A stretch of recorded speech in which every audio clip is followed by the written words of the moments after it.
وبه نستعين على أمور الدنيا والدين والصلاة والسلام على أشرف الأنبياء والمرسلين سيدنا وحبيبنا وشفيعنا ومولانا محمد وعلى آله وصحبه أجمعين أما بعد.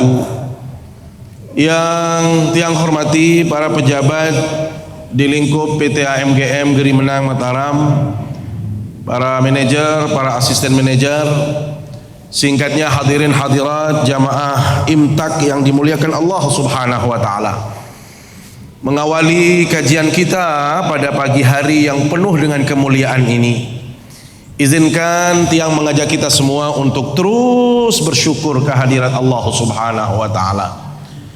Karena kita yang hadir di majelis yang mulia ini mendapatkan begitu banyak kenikmatan dari Allah Subhanahu wa taala. Bayangkan saat ini kita masih dalam keadaan sehat walafiat. Kita masih bisa berkumpul di majelis ini, bisa bersilaturahim, bisa berkegiatan, bisa melakukan kewajiban-kewajiban lainnya dalam kehidupan kita. Semua itu karena nikmat dan karunia Allah Subhanahu wa taala. Ketahuilah Bapak Ibu, tidak seorang pun dalam kehidupan ini yang tidak mendapatkan kenikmatan dari Allah Subhanahu wa taala. Karena Allah Subhanahu wa taala menjelaskan, innallaha ladzu fadlin 'alan nas.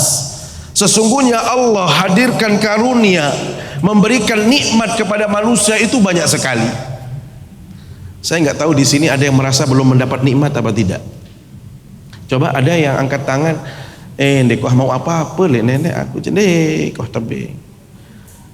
Karena mohon maaf, orang yang berkeluh kesah, dalam bahasa kita ngeremon, itu tandanya orang yang tidak pandai bersyukur kepada Allah.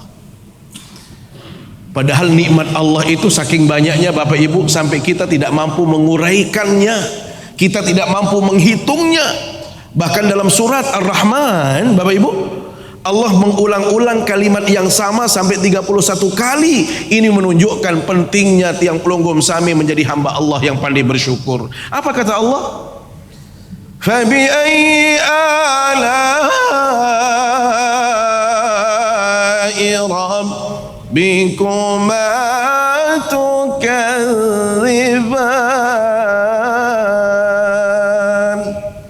Fabi'ayyi ala'i rabbikuma tukadziban. 31 kali diulang oleh Allah. Apa maknanya? Hamba Allah, nikmat Allah yang mana lagi yang harus kita dustakan? Ibu-ibu, nikmat Allah yang mana lagi yang kita lupakan? Mana nikmat Allah yang harus kita komplain dalam hidup ini? Siapa di antara kita yang tidak mendapatkan nikmat? Selaput kita semua yang hadir di sini pasti mendapatkan nikmat dari Allah Subhanahu wa taala.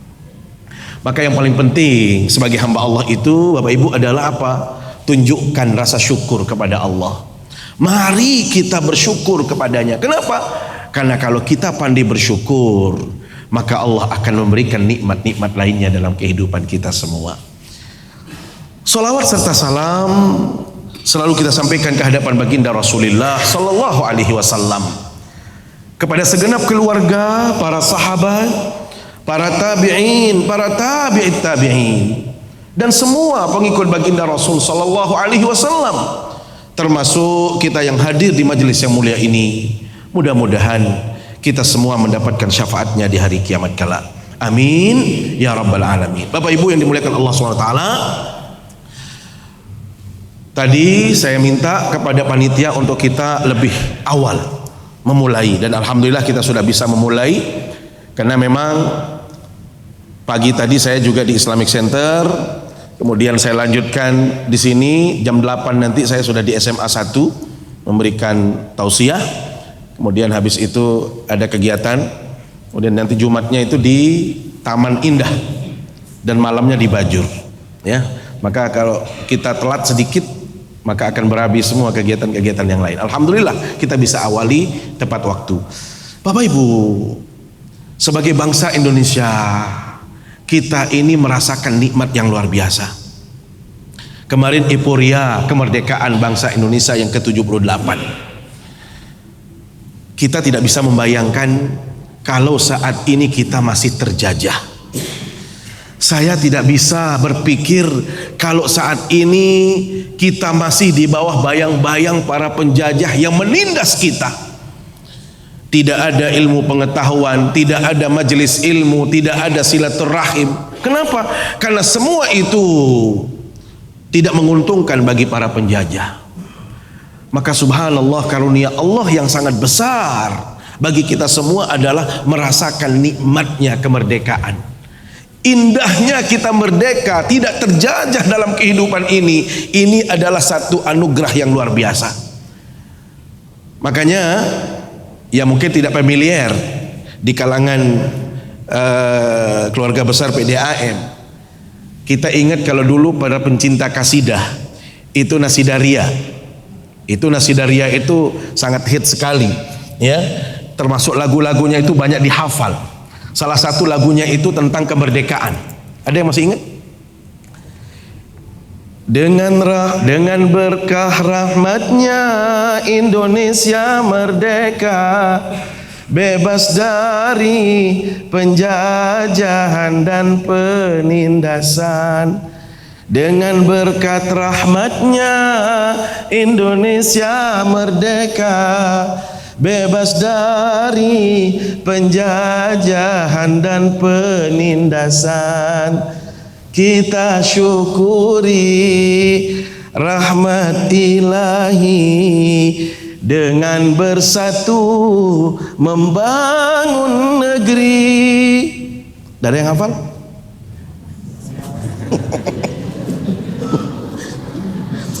Merdeka berarti harus membangun, bukan untuk pribadi atau golongan. Makmur untuk semua, adil untuk semua, hukum pun berlaku untuk semua. Kira-kira begitulah. Kalau semuanya nanti nggak jadi tausiah saya. Ya, tetapi apa yang kita bisa ambil? Ternyata subhanallah, itulah nikmatnya kemerdekaan. Kita bisa bisa bekerja saat ini, bisa melakukan tugas-tugas kita sebagai warga negara, subhanallah. Hadirin rahmati Allah SWT, apa tugas kita sebagai warga Indonesia yang sudah merdeka? Bapak Ibu, tentu kita bertugas untuk membangun bangsa sesuai dengan kapasitas kita, sesuai dengan tupoksi kita. Qul kullu ya'malu ala syakilatih. Katakan, kata Allah SWT, semua orang itu bekerja sesuai dengan tugas dan fungsi. Ya, kalau kita sudah di PTAM GM ini, Allah, maka tidak ada cara lain kecuali kita harus loyal, kita harus patuh, kita harus menunjukkan kinerja yang terbaik. Sebagai kepala rumah tangga, kita harus bertanggung jawab kepada keluarga kita, anak-anak kita. Sebagai warga masyarakat, kita harus menunjukkan kebaikan-kebaikan. Dan yang paling penting, Bapak Ibu yang dimuliakan Allah SWT, sebagai bangsa yang besar, kita wajib menjaga keamanan, kenyamanan, kedamaian bangsa kita. Saya tadi pagi subuh itu menjelaskan di Islamic Center, saya tidak bisa membayangkan Indonesia yang kalau kita hitung satu-satunya di dunia yang memiliki suku terbanyak, pulau terbanyak, budaya yang paling banyak itu hanya di Indonesia. Kalau kita komparasi dia, kalau kita melakukan perbandingan dengan negara-negara Arab, Bapak Ibu, Sudan itu mungkin hanya beberapa suku, mungkin yang besar itu hanya 2 suku. Bapak Ibu, ada orang yang bisa tenang tinggal di Sudan? Perang, terus perang antar suku. Semua orang ingin berkuasa, Bapak Ibu, sehingga Sudan itu yang dikenal minyaknya paling banyak sebenarnya. Kalau kita sumber daya alamnya, Sudan itu paling kaya. Tetapi karena memang mismanagement, semua orang ingin berkuasa, semua orang ingin mendapatkan jabatan. Yang terjadi kemudian adalah satu suku dengan yang lainnya, mereka berperang. Yang terjadi kemudian apa? Sudan itu menjadi lost state. Sudah negara yang sama sekali tidak ada kekuatan sama sekali. Bapak Ibu, kita tahu yang namanya Syria. Apa kurang baiknya Syria? Syria itu kalau kita boleh mencari orang yang paling santun di dunia, itu orang Syria. Saya tahu karena memang saya tinggal di kawasan itu. Secara umum kan Arab dulu dibagi dua, ada Hijaz, ada Syam, Bapak Ibu. Hijaz itu kawasan Mekah, Madinah dan sekitarnya, itu masuk Hijaz. Syam itu apa? Kawasan Syria, Yordania yang tempat saya belajar dulu, Palestina, itu wilayah Syam. Bapak Ibu, suburnya Syam itu tidak akan bisa kita dapatkan di tempat yang lain. Indah, suburnya luar biasa, airnya banyak. Kalau kita bicara manusia, ibu-ibu, klik di Google, manusia yang paling santun, tidak bisa marah, itu Syria, Syam. Orang dia marah saja senyum kok. Ada yang bisa kayak gini sambil marah kita senyum? Nggak ada. Dia marah itu senyum. Sudah gitu mohon maaf, bahasanya halus sekali. Kalau kita marah itu kan jelas tekanan nadanya. Kenapa? Kalau dia mau marah saja dia lembut luar biasa. Itu Syria. Tapi yang terjadi saat ini apa? Karena provokasi di internal orang-orang di sana yang tidak menginginkan Syria menjadi aman damai, terjadilah perang saudara. Yaman, alhamdulillah. Siapa yang tidak kenal Yaman? Negara yang paling, mohon maaf, salah satu di antara bumi yang disebut dalam hadis. Bahkan dalam Al-Quran pun banyak isyarat-isyarat yang menjelaskan tentang Yaman. Bapak Ibu kenal Tarim? Tarim itu adalah tempat terbaik di muka bumi ini, orang-orangnya itu disebutkan. Tarim itu di Yaman. Ternyata apa yang terjadi kemudian di Yaman? Perang saudara, Allah. Apa kita ingin Indonesia seperti itu? Tadi saya jelaskan, Allah, tidak ada tempat yang paling nikmat untuk didiami di muka bumi ini kecuali Indonesia. Apa yang gak nikmat coba? Apa yang sulit di Indonesia? Semua mudah. Beberapa bulan yang lalu saya ke Singapura. Oleh guide itu bilang apa? Enak ya jadi orang Singapura. Gak enak Pak. Kenapa? Di sini tidak ada hak milik Pak. Semua minjem. Singapura itu tidak ada hak milik. Jadi kita gak bisa memiliki aset di sana itu Bapak Ibu. Jadi kalau kita beli yang 40 tahun, ya besok diambil oleh pemerintah. Setelah 40 tahun, kecuali kita perpanjang lagi. Kalau kita kan enak, investasi di mana-mana bisa, itu jadi aset. Kalau mereka nggak boleh, Bapak Ibu. Di situ harga-harga mahal, Bapak Ibu. Bayangkan mobil itu sampai 1 miliar harga mobil yang biasa-biasa itu. Makanya kenapa orang Singapura itu biasanya kalau mereka punya waktu pasti mereka menjadi pengemudi ojol itu. Online dia, Grab dan lain sebagainya. Kenapa? Eman-eman bayar pajaknya sampai ratusan juta. Kalau mobil tidak digunakan, tidak dipakai, rugi. Maka mereka cari penumpang. Nah kita kan gak dituntut seperti itu. Paling enak Indonesia sudah, gak bisa ditukar saya. Ya, Bapak Ibu, apa yang gak bisa di Indonesia ini? Semuanya nikmat, mudah semua hidup di sini. Begitu Masya Allah. Ada orang yang tidak suka Indonesia, saya suruh kalau nggak suka Indonesia keluar dari Indonesia, silahkan cari bumi selain Indonesia. Ada yang mau di sini? Mungkin sudah bosan di Indonesia.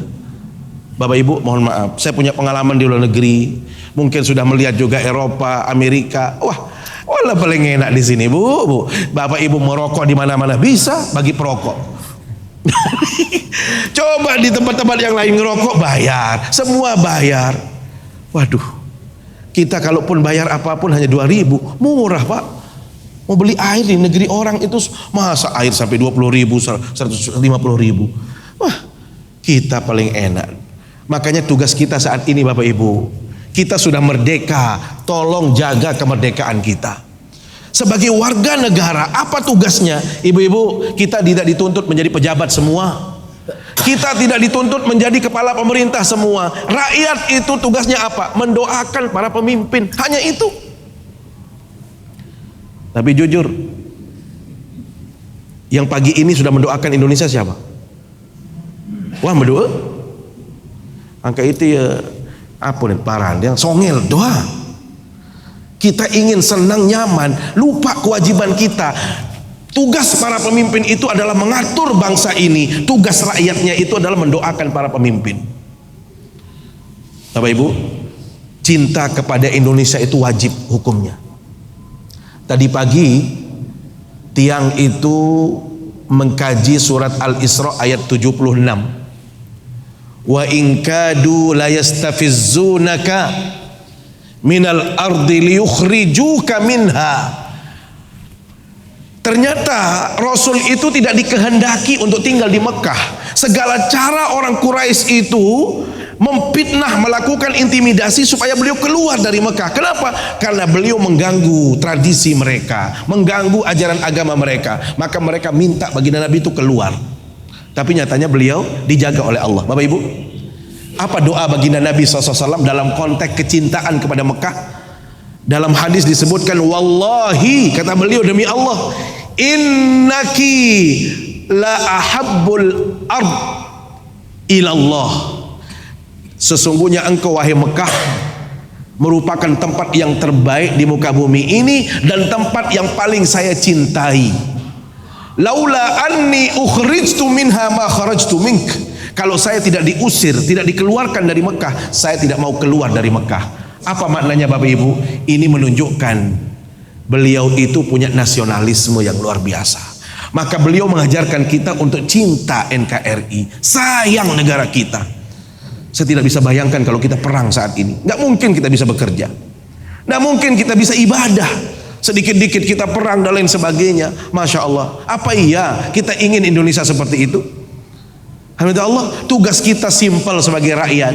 Boleh Bapak Ibu tidak suka dengan Pak Jokowi, boleh, tetapi wajib taat kepada beliau itu merupakan perintah agama. Paham? Boleh kita tidak sepaham dengan beliau, tetapi wajib taat kepada beliau. Termasuk apa? Mendoakan para pemimpin itu wajib. Makanya jangan salah-salahkan pemerintah terus Bapak Ibu. Jangan-jangan kita mainnya nyalahin aja, doain tidak pernah. Kan tugas mereka itu menjalani kekuasaannya, menjalankan perintah undang-undang, tapi kita ditugaskan oleh agama untuk mendoakan. Ya Allah, tunjukkan hidayahmu kepada Pak Jokowi. Wah, mendoa. Berapa kali mendoa Pak Jokowi. Saya tidak sepaham dengan Pak Jokowi Pak, tapi wajib hukumnya saya taat. Saya bela Pak Jokowi Pak. Kenapa? Karena beliau pemimpin kita. Sampai-sampai mohon maaf, kalau beliau zalim sekalipun, wajib hukumnya taat. Alaikum bisam'i wa ta'ah, kata Rasul. Wajib hukumnya Anda mendengar dan taat kepada pemimpin walaupun dia zalim sekalipun. Coba, apalagi dia baik. Nah, kita ini kan terlalu jauh, kita terlalu terkontaminasi dengan berita-berita hoak. Mohon maaf, selalu hoak. Kita kan nggak tahu faktanya. Tapi mohon maaf, tidak gampang mengatur Indonesia ini Bapak Ibu. Jangan jauh-jauh, kita saja baru punya satu istri saja ribetnya luar biasa. Anak cuma 2 saja kelahi hampir setiap hari Bapak Ibu. Bagaimana mengurus Indonesia yang besar ini? Saya pikir kalau Pak Jokowi itu nggak baik, nggak bisa 2 periode Pak. Mau bilang apapun terhadap beliau. Maka tugas kita saat ini adalah kita doakan beliau Pak. Kalau di Arab, kalau di Arab ya, ada dai ceramah seperti saya tidak mendoakan pemimpinnya, langsung SK-nya dicabut, nggak boleh naik mimbar. Mending kalau Anda boleh naik mimbar, di penjara Pak. Di sini ada dai yang di penjara, ya kecuali melakukan tindakan ekstremis dan lain sebagainya. Tapi nggak pernah. Mana kita bebas bicara tentang politik, bicara tentang apa, enak saja. Di negara orang itu Masya Allah ada supersipnya berlaku kayak dulu kita. Macam-macam ditangkap, macam-macam ditangkap. Maka subhanallah, kita bersyukur kepada Allah SWT. Allah, yang pertama, mari kita isi kemerdekaan ini dengan menghadirkan kebajikan, kebaikan, ya, sesuai dengan tugas dan fungsi kita. Yang paling utama Bapak Ibu, mari kita jaga kedamaian, jaga kenyamanan.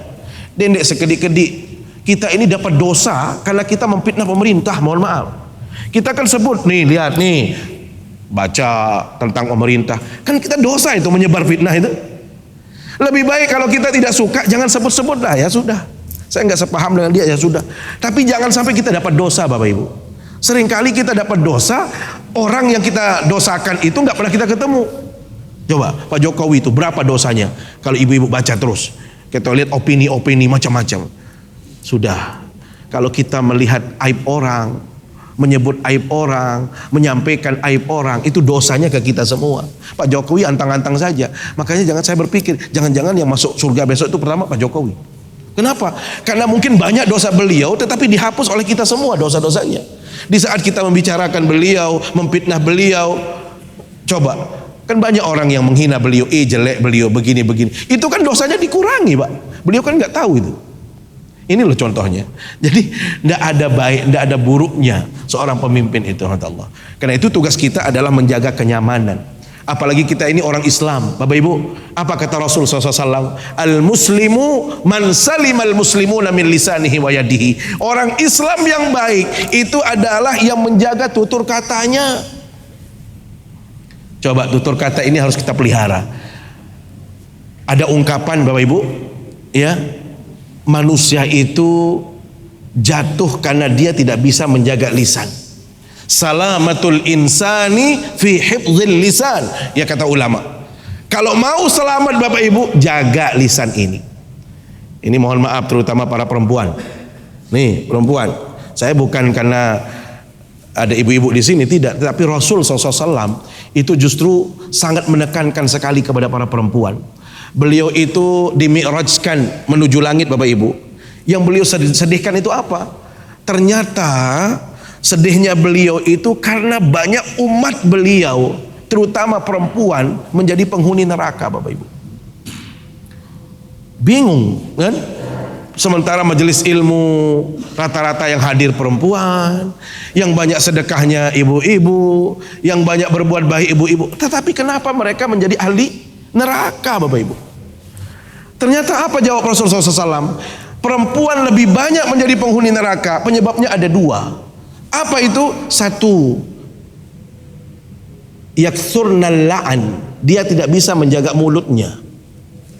Jadi kalau sudah ada sesuatu pembicaraan, itu lebarnya selebar-lebar sudah. Ya, kalau ada masalah, ada sedikit aja, langsung. Kalau sudah sampai kepada perempuan, isu itu bukan lagi menjadi hilang, tetapi akan melebar. Bahkan sudah lain ceritanya sudah di sana itu. Jadi ibu-ibu itu paling senang yang ngerumpi. Ya, kayaknya nggak nyaman hidupnya kalau sehari itu nggak ngerumpi. Ya Bu ya. Jadi dia cari gengnya mana terus. Ada berita baru, terus banyak sekali.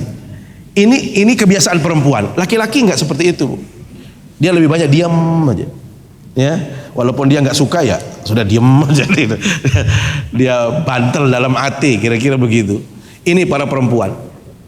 Maka ingat Rasulullah SAW pernah dilaporkan oleh sahabat yang lain tentang kasus seorang perempuan Bapak Ibu.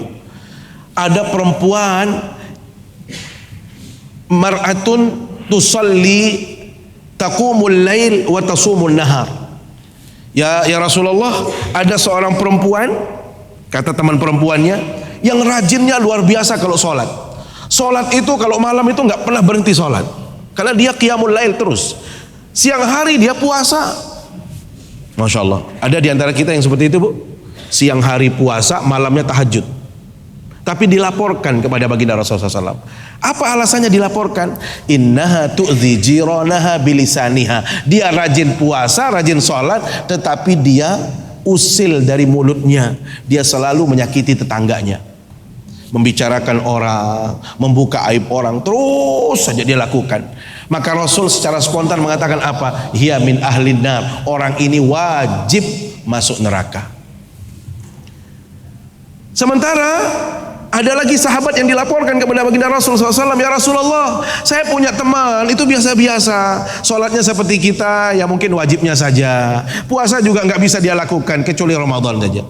Cuma dia baik sama tetangga, baik kalau di kantor, dikenal, menyebut nama dia yang tergambar itu kebaikan. Kenara dengan Bu Sajaun Semeri, tahu Semeri?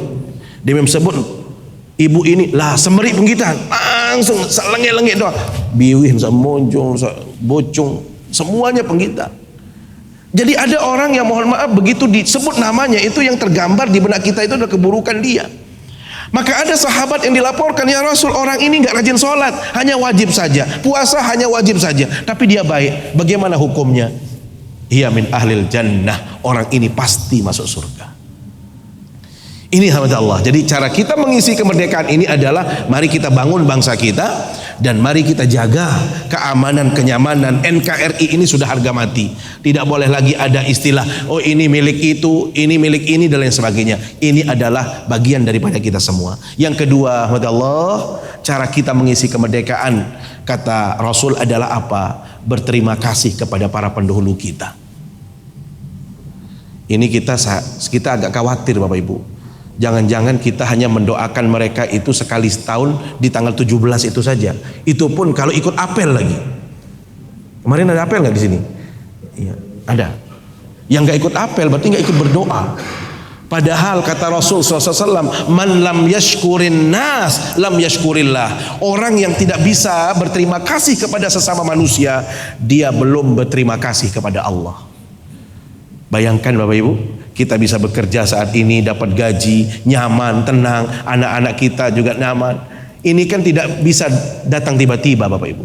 Ini adalah jerih payah yang mereka korbankan, harta, jiwa, nyawa sekalipun mereka sudah korbankan. Demi siapa? Kita semua. Maka saat ini tugas kita adalah melanjutkan perjuangan mereka. Kita jangan berpikir untuk diri kita. Kita inginkan adalah generasi kita ke depan. Ya, jadi kalau kita rusak bangsa ini saat ini, berarti yang akan hancur adalah generasi kita di kemudian hari. Maka Allah melalui majelis yang mulia ini, mudah-mudahan dengan momentum kemerdekaan yang ke-78, kita menjadi hamba Allah yang terus bersyukur.